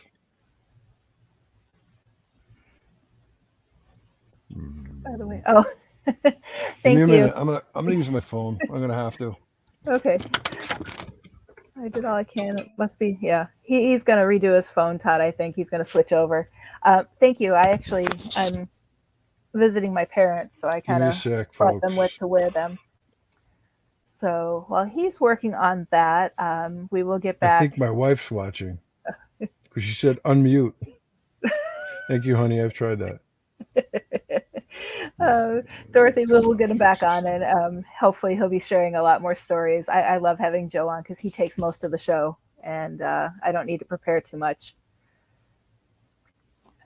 So we will be working on that, and make sure you guys ask any questions you have. We still have about 30 minutes left of the show. And actually, while we wait for Joe to I'm fix trying to this, why don't call we... in through my phone, Heather. Okay. We'll go to Todd, if you can take us to a quick commercial break while he gets that worked out, and then we'll be back in just a moment.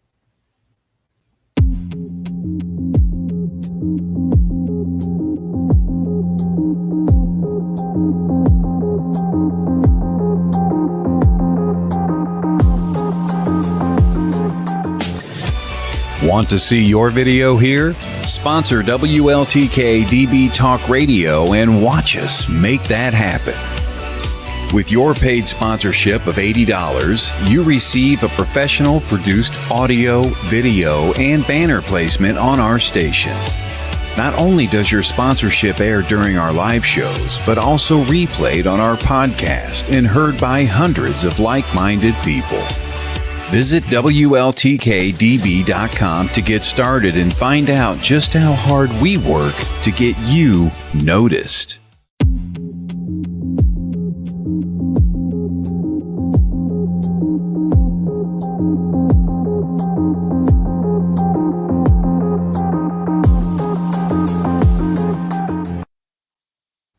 Hey, welcome back. Joe, you there? Can you hear me? Yeah, I can hear you. I don't know what's going on with my mic. My headset's fully charged. I apologize to everybody. Oh, no, that's completely fine. We were having fun joking while you were trying to fix it. I know, you're making fun of me. My wife sent me a message. She's like, unmute. I'm like, I'm trying. I know. So I'm using my phone. If I can get it to stay. There we go. How's that? That works. Sorry about that. That's okay. I don't know. I don't even remember what I was saying. Oh, Kenneth had asked, what was your most recent encounter with a negative energy? Well, Besides now.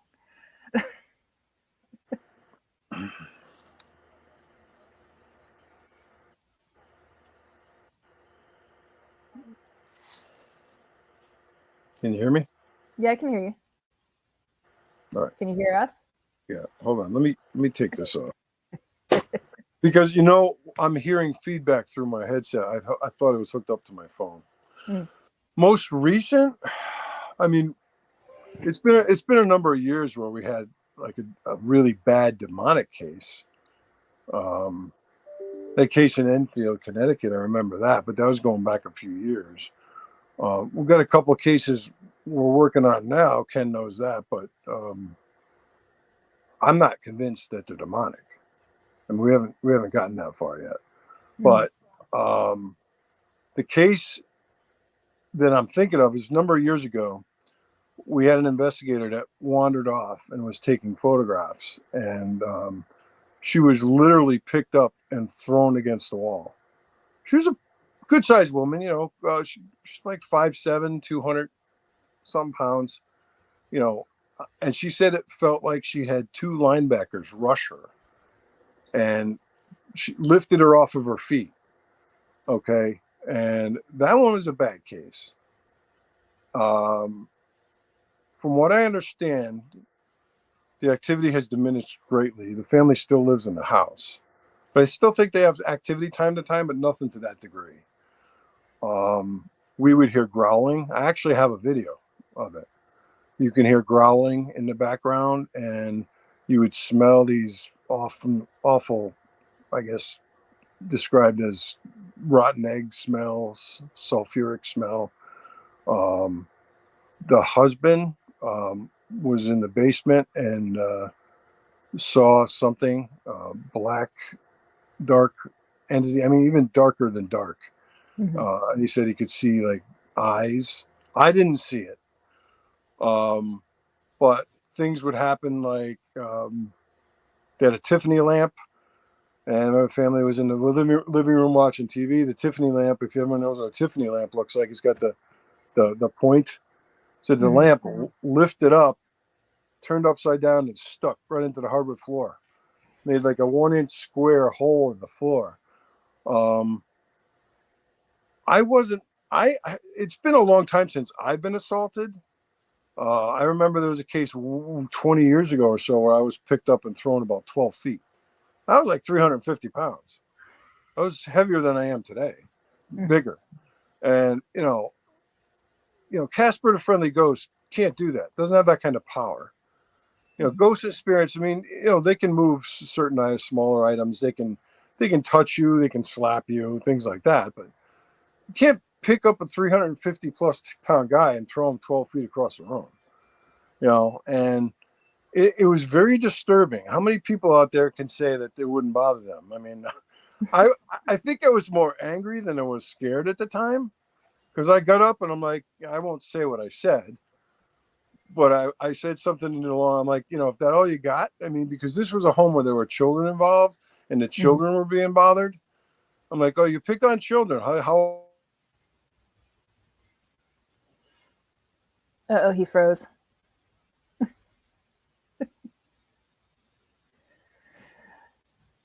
Oh, sorry, guys. We've lost Joe again. So, yeah, go figure. Like Kenneth had mentioned earlier, we were talking. There you are. I don't know. Something does not want me to talk to you guys today. No, and that's what it was mentioned in the comments that, we talk about negative energies and now you start having technical difficulties. Well, yeah. I mean, I've had some issues lately because there's cases that I have ongoing, and I know they come, they visit me, they check me out. I mean, there was one night I had stuff going on behind me. My wife was at work because she works third shift, seems to work all the time, actually. I was the only one in the house. I'm sitting down here and I can just sense something behind me. And I just said, you know what? I'm not in the effing mood. Leave me alone. I wasn't in the mood. And it hung around for a while. And I'm like, look, if you want to stay, do the laundry. The laundry room's in there. It's not something to be taken lightly. Obviously, I joke, but, anytime you're working a case like that, expect to have something visit you. Because these things, and Tony will tell you this, they have the wisdom of the ages. They know who you are. And he froze again.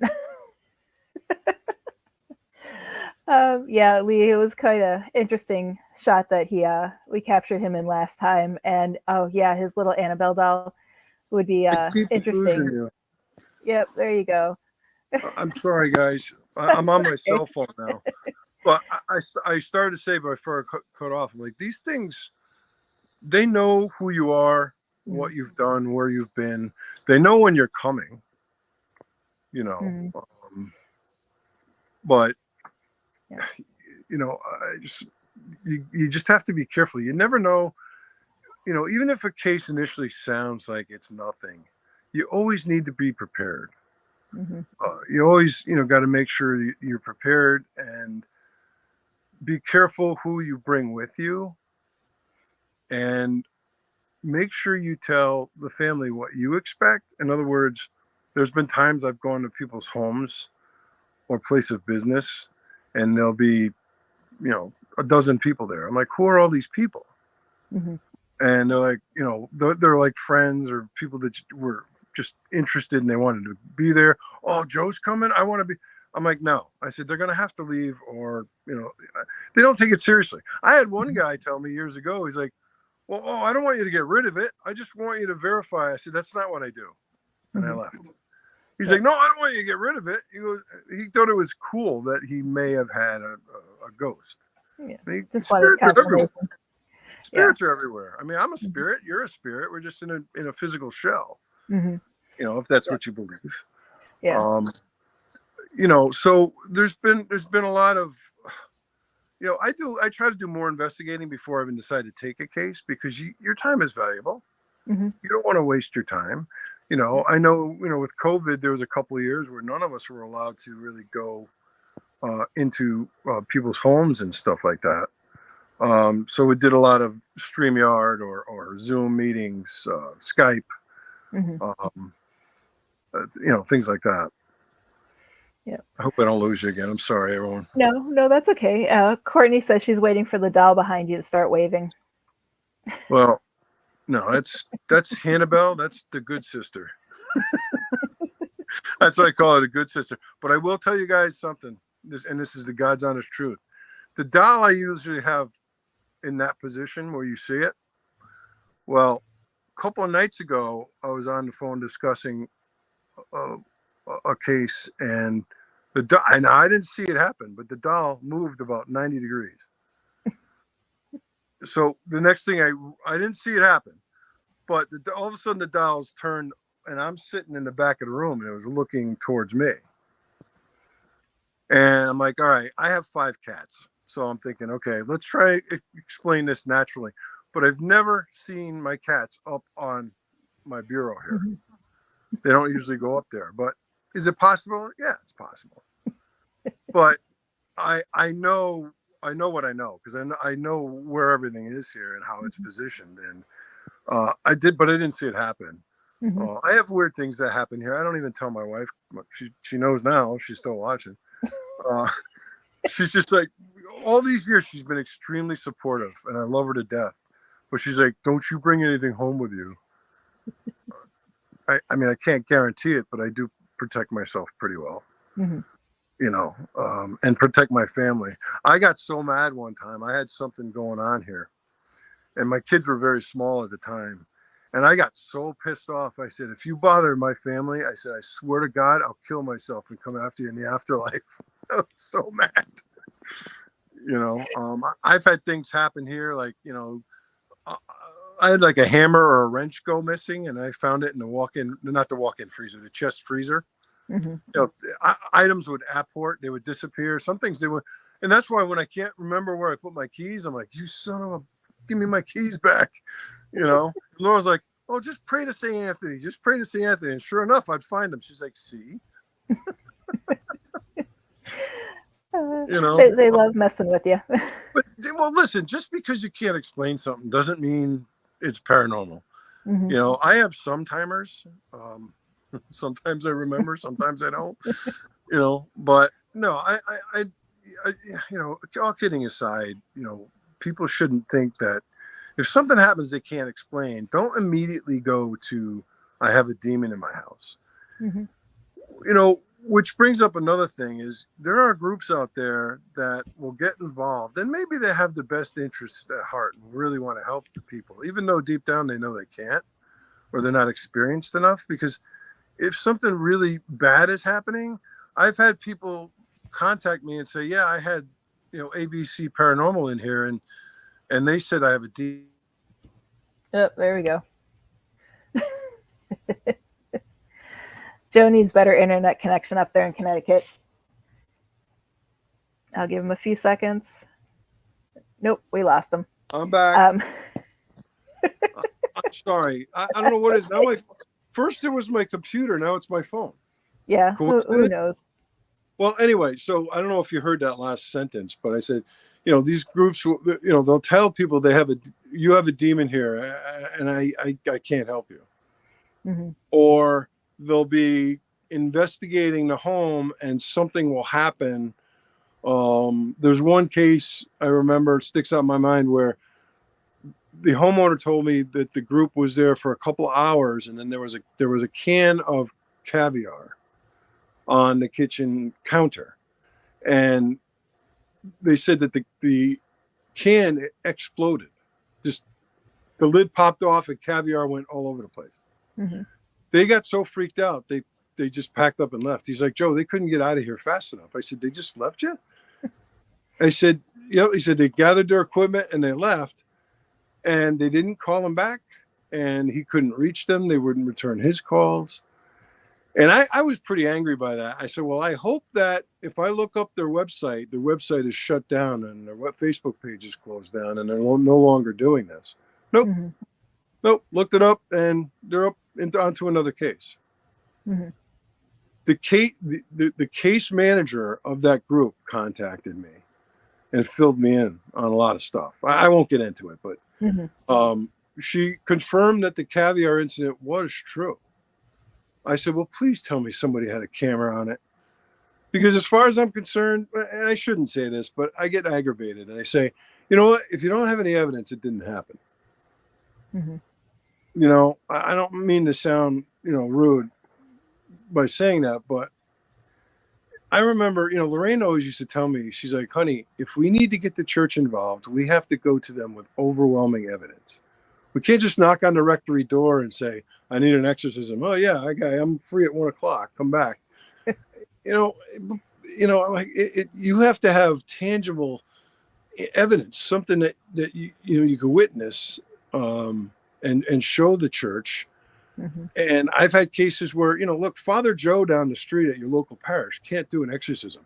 He could perform a mass. He could perform deliverance prayers, which any of us can do. That's like a layman's form of exorcism. Mm-hmm. But, priests are people first. They're human beings. I've had a lot of priests, I'm sure a lot of folks listening will attest to this. The priests, they get scared. Mm-hmm. I've had a couple of times happen to me where the priest would call me maybe an hour before I'm supposed to meet him at a house with the family, and they would say, I can't make it. I can't go. Something came up, or my bishop told me I couldn't go, or something like that. Mm-hmm. And that is unfortunate. And we do the very best we can to help the folks. We've been very successful through the years, but I'm not going to lie to you. There's been cases that have even stumped me. And I tell folks, I said, look, you need to band together as a family. And in a lot of these cases, the family bickers. Mm-hmm. One in particular, there was a brother-in-law and sister-in-law living in the same house, and they hated each other. I mean, despised each other. I pulled her aside because he wouldn't listen to me. But I said, if you guys can't come together as a family, then there's not anything I can do for you. Nobody can do anything for you. Right. I said, you need to band together as a family and love one another. And, they just weren't willing to do that. So they moved. Well, guess what? Whatever was there followed them. Mm-hmm. Just because you move your physical location doesn't necessarily mean that the entity stays put. It followed them. I want to say 3 times or 2 times. But this is a case that started in 2011, and I still keep in touch with the family today. Seems to be pretty good today. Mm-hmm. But one thing I found out after the fact, and the parents didn't even know, so they tell me, I believed them, that the girl, now again, this is 2011, she's an adult now, but she was 13 years old. She was into witchcraft.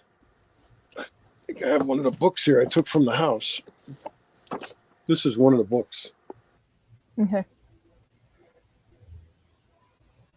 Oh, perfect time to freeze again.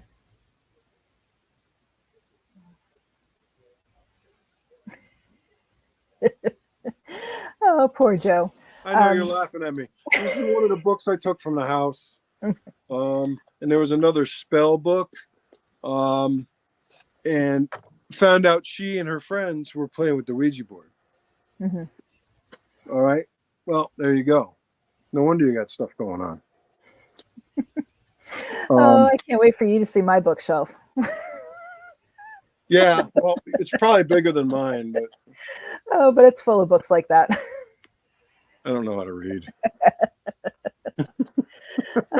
Joe. I got your book. Where is it? I got your. Oh, he froze.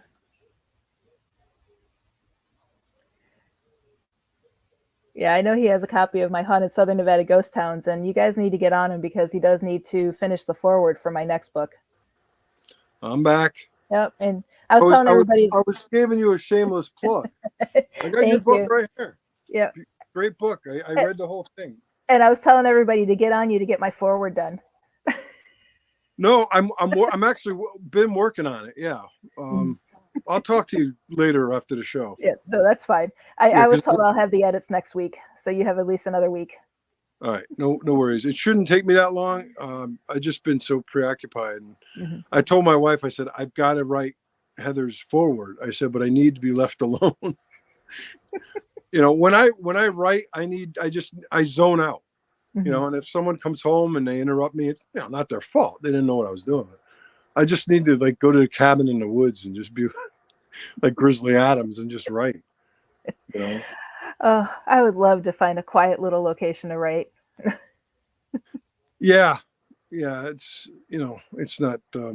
it's not easy, but it is. I'm probably because I'll write it. I pretty much have it written, but now I'm just going over it, and I'm just very meticulous when I write because I want it to be accurate, and I don't want to sound like a raving lunatic. No, that's completely fine. I do appreciate you writing that, though. No, I'm honored that you asked me to do it. Thank you so much, and I hope you like it when you get it. Otherwise, you'll have to rewrite it. I'll let the editors do that. Okay, all right. So we have a little bit less than 15 minutes left. Is there anything else you wanted to share before we go?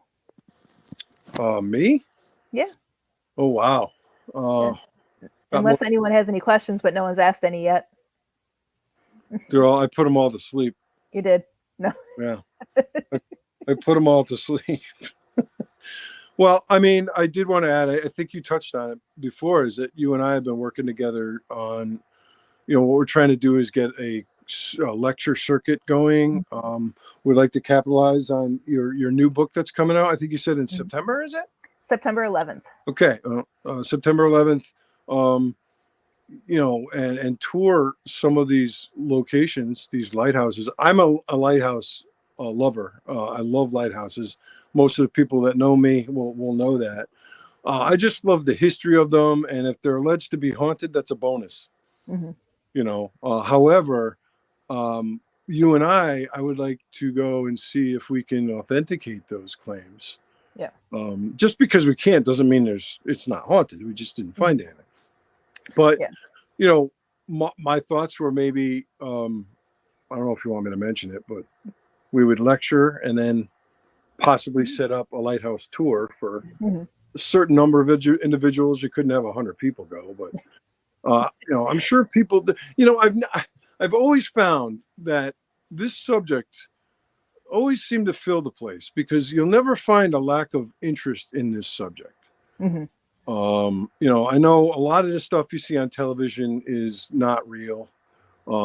Investigations aren't portrayed exactly how they are, and that's fine because they're edited for time and content and everything. I get all that. But some of them are very, very well done and on the money. But I will say this, and again, it is not my intention to offend anyone, but you really can't get your paranormal training from watching TV. You need to take a course if they're available. I've been asked many times to teach classes on what I know, which is, very, it's very humbling. But, in the town where I live, the woman at the adult education department's been after me. I know Jimmy used to do it. I don't know if Jimmy still does it. He used to do it in his town, is to give, like Paranormal 101. Just, start from the beginning. And I would just go back to my beginnings and teach what I was taught. I'll tell you another funny story. Heather, you know this one, but I don't know if everyone's heard this. So the first time that I went out exploring with Ed and Lorraine, it was at a cemetery where they're resting, and we were taking psychic photographs or spirit photography, however you want to put it. And I remember Ed saying, he's like, well, make sure you take a lot of shots of the old headstones, because sometimes when you develop the film, you can see faces in the headstones. Like the stones that are so old and oxidized that you can't read them anymore sometimes because the lettering's all been eroded away. And so I went out, and my wife's probably laughing if she's still listening. I went out and bought a brand new camera for this event because I knew it was coming up. Brand new camera.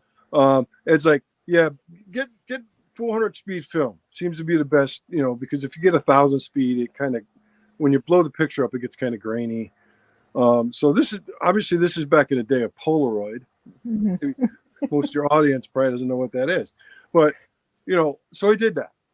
And so we get to the cemetery, and it's daylight, maybe it's 2:00 in the afternoon, and I'm taking pictures for 15 or 20 minutes. And Ed's going around pointing to this, take a picture of this. He looks at me, he goes, Joe, you got to take the lens cap off. I was so embarrassed, but I was so excited.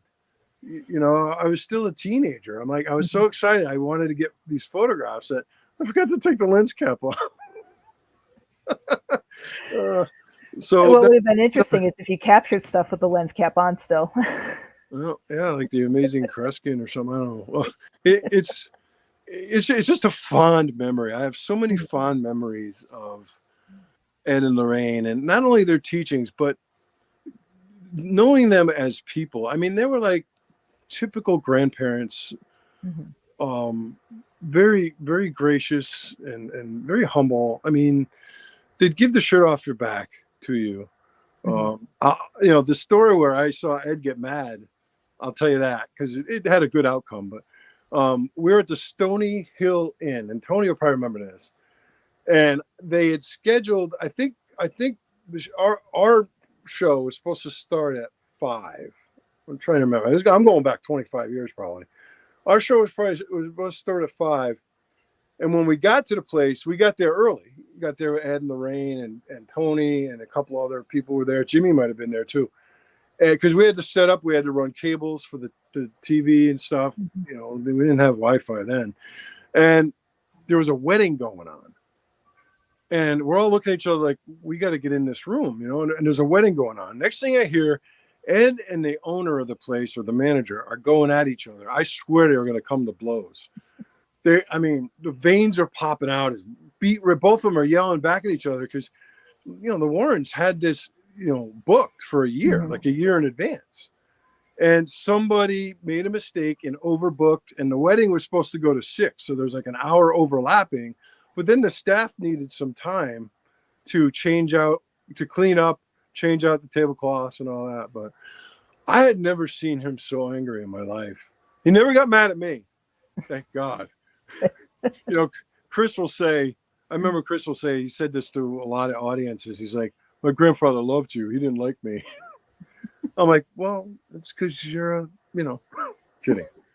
You know, but he's like, yeah. He's like, my grandparents loved you. I'm like, well, I love them. And I still do, and I always will. And I'll be eternally grateful for what they taught me. You know, and I miss them. You know, and I feel bad for people that say to me, geez, Joe, I wish I got to meet them. Because I said, they would have loved you and you would have loved them. They were just normal people. I say, like me, I say, I'm a normal guy. Well, depends on how you look at it, but I'm a normal guy with an abnormal hobby. You know. Yeah. So I'll leave you with that because it gets long-winded here. That's no problem. But I probably put your audience to sleep. They're probably all snoring. Yeah, it's been a while since I've commented. No.